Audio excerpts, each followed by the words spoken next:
देखिए बच्चों, हेमेटोनिक्स से अगर आपके एग्जामिनेशन में क्वेश्चन आता है तो मोस्ट प्रोबेबली आपके आयरन को लेके क्वेश्चन पूछेगा कि आयरन का किस तरीके से एब्जॉर्प्शन होता है, उसका यूटिलाइजेशन कैसा होता है, स्टोरेज के बारे में बताइए, डेली रिक्वायरमेंट के बारे में बताइए और उसके सोर्सेज के बारे में बताइए। तो बेसिकली आज का जो हमारा टॉपिक है वो हेमेटोनिक्स के अंदर हम किसको कवर करेंगे, आयरन को। ठीक है, सबसे पहले अगर हम बात करें डेली रिक्वायरमेंट की, राइट, तो एडल्ट मेल में इसकी रिक्वायरमेंट 1 मिलीग्राम पर डे होती है, right, 1 milligram per day. 2 milligram per day होती है मेंस्ट्रुएटिंग फीमेल में, जबकि प्रेग्नेंट वुमेन में इसकी requirement 3 to 5 milligram per day होती है। ये आपका हो गया। डिस्ट्रीब्यूशन की अगर बात करें तो देखो, सबसे ज्यादा जो आयरन होगा वो आपका हीमोग्लोबिन में होगा, अराउंड 66%। आयरन स्टोर्ड फॉर्म में फेरिटिन के नाम से होता है। मींस अगर आपको ये चीज याद रखनी है कि आयरन को हमेशा स्टोर्ड फॉर्म फेरिटिन होता है, जो कि अराउंड कितने परसेंट बनाता है, 25%।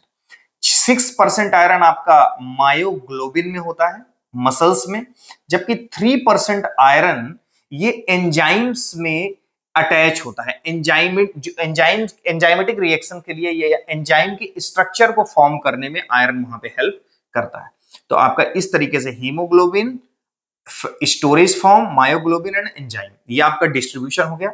अगर सोर्स की बात देखिए, आपसे आयरन जब भी अगर हेमेटोनिक्स में पूछता है या हेमेटोनिक्स के अंदर कुछ भी पूछता है, विटामिन B12, फोलिक एसिड, तो इन चीजों को लेके क्वेश्चन आएगा कि डेली रिक्वायरमेंट बताइए, डिस्ट्रीब्यूशन बताइए, सोर्स बताइए, एब्जॉर्प्शन अभी बताऊंगा, यूटिलाइजेशन और इस तरीके से है। तो सोर्स की अगर बात करें तो बेस्ट सोर्स आपका लाइक पालक हो गया, spinach, liver, egg yolk. Egg का जो बीच वाला पार्ट होता है वो बेसिकली ड्राई फ्रूट्स जो होता है वो आपका आयरन का गुड सोर्स है। जबकि अगर हम मिल्क की बात करते हैं तो मिल्क आपका पुअर सोर्स है आयरन का, ये रिच सोर्स नहीं है। अब देखिए, इसकी हम बात करते हैं एब्जॉर्प्शन की। देखिए बच्चों, डाइटरी आयरन जो आप ले रहे हैं वो मैक्सिमम जो है वो आपका किस फॉर्म में है, इनऑर्गेनिक फॉर्म में, जिसको Fe+3 बोलते हैं। जबकि कभी कभी लाइक अगर हीम फॉर्म में आयरन आ रहा है या ऑर्गेनिक आयरन है तो उसको बोलते हैं Fe+2। देखिए, Fe+2 फॉर्म में अगर डाइट से आयरन आ रहा तो उसका कोई दिक्कत नहीं, आप उसको direct with the help of transparent transporter, divalent metal transporter 1, जो कि luminal side of the intestine, ये आपके इंटेस्टाइन है, ये इसका ल्यूमिनल साइड है, ये जीआईटी का ल्यूमेन है, राइट। तो बेसिकली हुआ क्या कि जीआईटी के ल्यूमेन में बेसिकली जो Fe+2 फॉर्म ऑफ आयरन आया तो वो तो डायरेक्ट DMT1 के थ्रू, डाइवेलेंट मेटल ट्रांसपोर्टर के थ्रू इस सेल के, इंटेस्टाइनल सेल के अंदर चला जाएगा। लेकिन अगर मान लीजिए कि Fe+3 फॉर्म में आप आयरन को कंज्यूम कर रहे हैं डाइट में, जो कि मैक्सिमम डाइटरी आयरन जो होता है वो इसी फॉर्मेट में होता है, तो इसको एब्जॉर्प्शन से पहले आपको कन्वर्ट करना होगा किसमें, Fe+2 में, मींस फेरस फॉर्म में। और यहां पे सबसे ज्यादा जो इसका फेवरेबल कन्वर्जन है वो एसिडिक मीडियम में होगा, या रिड्यूसिंग एजेंट इसको बेसिकली करेंगे। In the presence of reducing agent और acidic agent, Fe+3 converted into Fe+2, and now only the Fe+2 is a form that is transported across the luminal side of intestinal epithelial, so that with the divalent metal transporter 1। तो अब ये basically Fe+2 कहां आ गया, यहां पे। Now इस cell के अंदर Fe+2 का ऑटोमेटिकली कन्वर्जन होगा, it will automatically converted into Fe+2। There are maximum oxido reductase reaction जो कि नॉर्मली होती रहती है, तो इसका कन्वर्जन Fe+2 का Fe+3 में हुआ। और Fe+3 जब कंबाइंड होगा एपोफेरेटिन से, किससे, एपोफेरेटिन से, तो ये बना लेगा फेरेटिन, जो कि आयरन का स्टोर्ड फॉर्म है। अब इस फॉर्म में ये इस सेल के अंदर क्या रहेगा, स्टोर्ड होगा। और Fe+2 है जो across the basolateral side, this is luminal side and this is basolateral side, means towards the blood vessels. तो बेसोलेटरल साइड पे अंदर ट्रांसपोर्टर है जिसका नाम है फेरोप्रोटीन 1। क्या नाम है, फेरोप्रोटीन 1। फेरोप्रोटीन 1 दिस Fe+2 को थ्रो करेगा in the blood plasma, this is blood plasma. अब यहाँ पे Fe+2 आया जिसको ब्लू कलर से दिखाया गया है, कन्वर्ट हुआ अगेन, ये प्रोसेस चलती रहेगी inter conversion with the help of oxido reductase enzyme.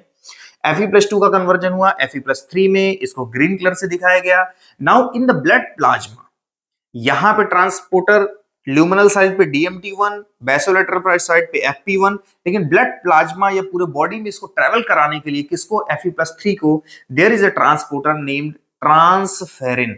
अभी ट्रांसफेरिन ट्रांसपोर्टर इसको कहां लेके गया, अच्छा, आयरन के किस फॉर्म को ट्रांसफेरिन लेके जा रहा है, Fe+3 को। तो ये आपको याद रखना है।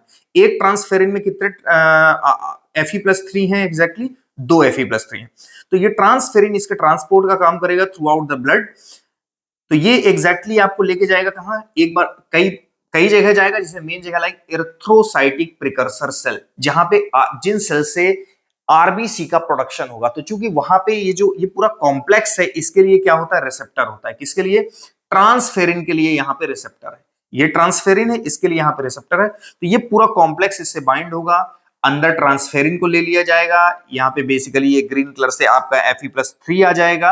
अभी यहाँ पे मैं इसको Fe+3 को रेड कलर से दिखा दे रहा हूं, राइट। Fe+3 आ गया। अगेन इसका कन्वर्जन होगा किसमें? Fe+2 में ऑटोमेटिकली। और ये यूटिलाइजेशन कहां होगा? हीमोग्लोबिन को बनाने में। और जो भी यहां से ये रिसेप्टर बाइंड करने के बाद इसका इंटरनलाइजेशन हुआ, मीन सारी चीजें यहां अंदर आ गई हैं रिसेप्टर के साथ, तो वो सब ब्रेक डाउन होके अलग होके, लाइक देखिए ट्रांसफेरिन अपने सरफेस पे चला गया, ट्रांसफेरिन रिसेप्टर, ट्रांसफेरिन इधर आ गया, और बाद में इसका अगेन ये कहां चला जाएगा? इसको कैरी करने के लिए। तो ये प्रोसेस चलती रहती है। मतलब ओवरऑल ट्रांसफेरिन रिसेप्टर Fe+3 को कैरी करके कहां ले गया? इरिथ्रोसाइटिक प्रिकर्सर में, जहां उसका Fe+3 को Fe+2 में कन्वर्ट करके हीमोग्लोबिन में यूज कर लिया गया। दूसरा, आरई सेल्स, रेटिकुलो एंडोथेलियल सेल, यहां पे भी ट्रांसफेरिन का रिसेप्टर है। ये ट्रांसफेरिन Fe+3 को लेके यहां पे भी आएगा, और यहां पे Fe+3 का form as such along with the apoferritin किसमें स्टोर्ड हो जाएगा? फेरेटिन में। तो ये इसका स्टोरेज फॉर्म है। तो ओवरऑल ये आपके एब्जॉर्प्शन, ट्रांसपोर्ट, यूटिलाइजेशन की मैकेनिज्म है।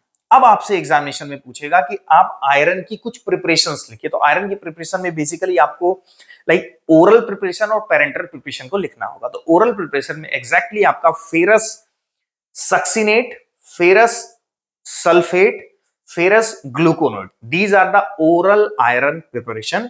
अगर हम पेरेंटल की बात करें तो iron dextran and iron sorbitol citrate. तो ये इसका एग्जैक्टली क्या है? Parenteral form. तो इस तरीके से आप ये चार्ट आपसे जरूर ट्रांसपोर्ट यूटिलाइजेशन का ऐसा पूछा। तो ये कंप्लीट आपका इंफॉर्मेशन है about the haematinics, about the iron. Haematinics से अगर आयरन से क्वेश्चन आता है तो ये आपका कंप्लीट कंटेंट है। So this is all about. I hope कि आप अंडरस्टैंडिंग बना पाएंगे। अगर आपको कंटेंट समझ में आता है तो आप वीडियो को लाइक करें, चैनल को सब्सक्राइब करें। Thank you very much. Thank you.